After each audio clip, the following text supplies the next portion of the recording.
Hello everyone and welcome back to Your Basic Nerd, still a channel where I document my highly imperfect attempts at nerdy hobbies. And today's attempt is particularly imperfect. I announced it in my last video and I'll say it again today. This was by far my least favorite step in Simon's Coffee so far, and I would say objectively the worst as well. I even picked clownish music to accompany today's video. I think it's a good reflection of how I was feeling as I was working on this, so hopefully you'll enjoy my struggle. At least it's definitely authentic. So the principle of the bags actually seems simple at first glance. You're supposed to make those coffee bags to put into the coffee house that is Simon's Coffee, and they're supposed to be 10 paper bags, so each bag is made up of two different paper pieces.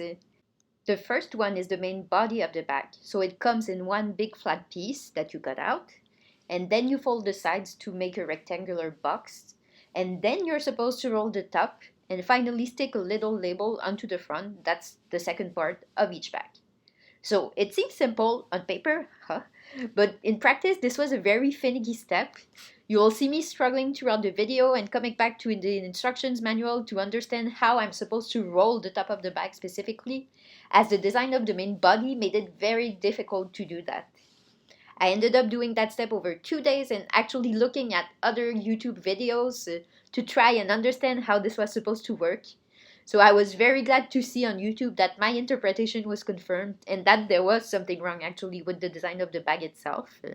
And that you needed to modify it to get a somewhat decent result that still didn't look exactly like the pictures in the instructions, so I was very mad at the instructions, but that was at least somewhat close. So it was good to know that I wasn't going crazy and that other people have experienced the same issues that I did, even though it was a long and frustrating step. And as you can see here, I started with the first bag in the instructions, not knowing that it was going to be such a struggle. It was one of the smaller ones, so a bit harder to manipulate. And now I'm at the step where I folded the sides and I just have to glue the last side so that the rectangle is complete before I have to roll the top. And I'm trying to look at how it's working, and actually I'm even looking at the main picture to see what the final product is supposed to be, because the little triangles on each side of the box are very very small and don't look like the pictures at all. So I'm not understanding how it's supposed to work. You can see if you look at it vertically that the bag is fairly tall, definitely taller than in the pictures where it's more proportionate, so that was frustrating. Of course, if you roll the top, then you're gonna lose some of the height, which would help. But there was definitely something that didn't work with the instructions or the design of the shape itself. Because if you try to roll the top and you've cut everything as they tell you to do in the instructions, the back actually flattens and caves in, so it really doesn't look good and definitely not like the pictures. So clearly there was something wrong with that step. It took me a while to figure it out, but once I looked at YouTube, a bit better.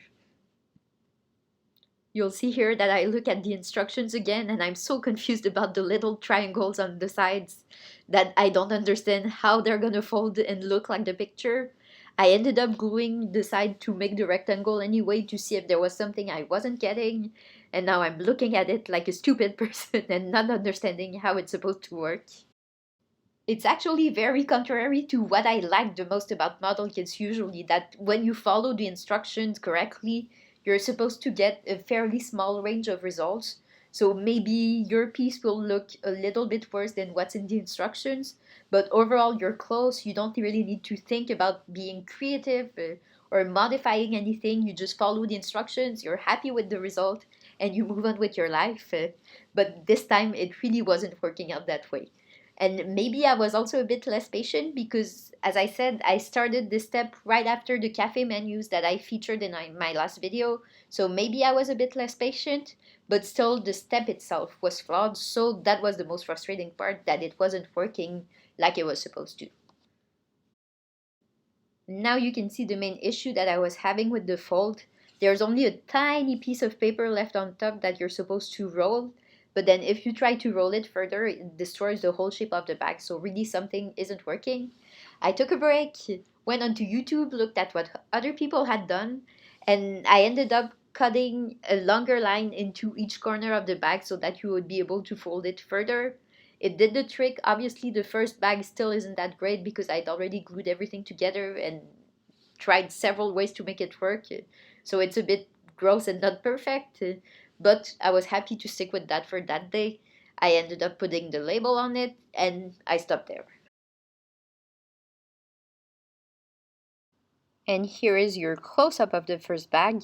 It's obviously not perfect, the fold was still a bit rough and I wasn't able to apply the solution completely, but happy with that for now.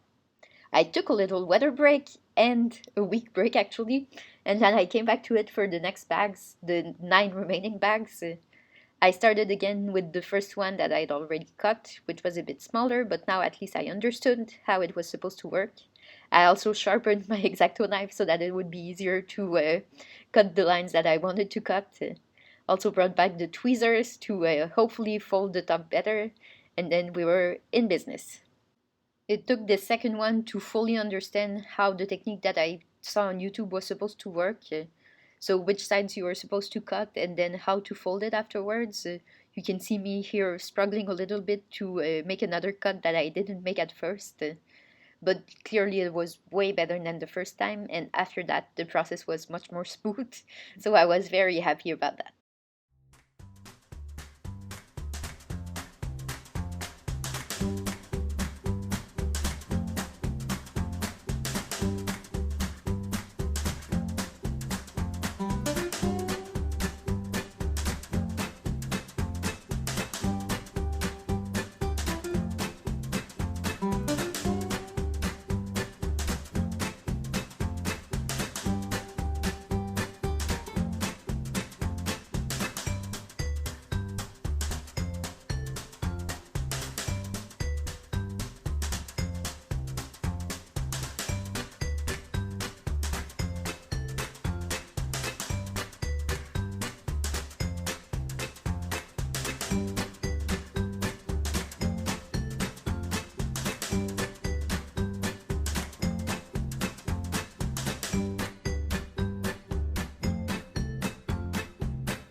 So you were able to see the second bag that I finished. The label isn't perfect, but globally okay.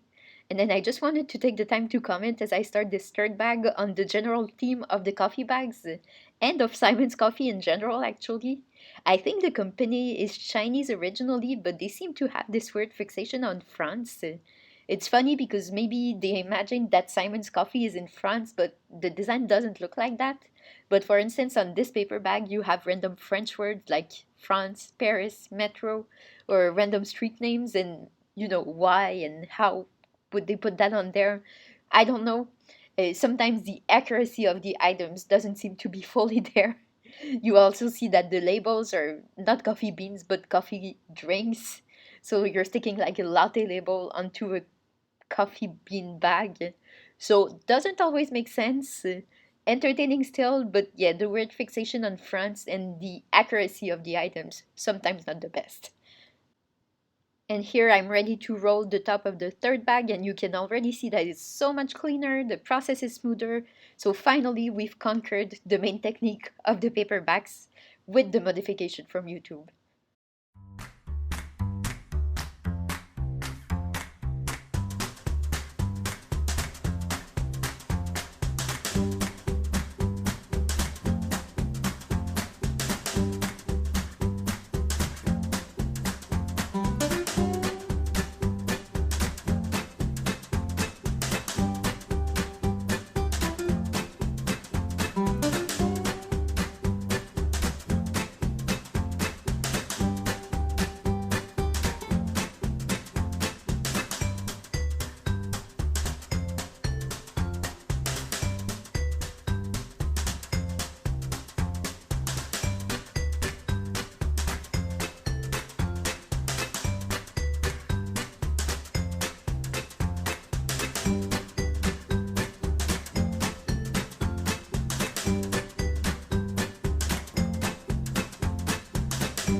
And finally, we've made it to the end of this step. We've officially completed the 10 paper bags. If you're still here in the video, you have my sincere congratulations and thanks for being so interested in my making 10 paper bags. Actually, the end result doesn't look that bad. They're all fairly uniform and clean, so it was mainly the process that was frustrating, but we've made it here. My fingers are sticky as you can see, and I'm just ready to move on to the next step, which hopefully will be a lot more fun. And I'm speaking as though it took me like ages to complete, but actually I think it was only maybe 90 minutes over 2 days. So really not the worst. It just feels very long to make 10 simple paper bags with not many steps and not many pieces. But actually it wasn't that bad. And as I'm putting away the completed pieces, I just want to thank you again for watching. Hope you enjoyed this one and hopefully see you in the next one. Bye!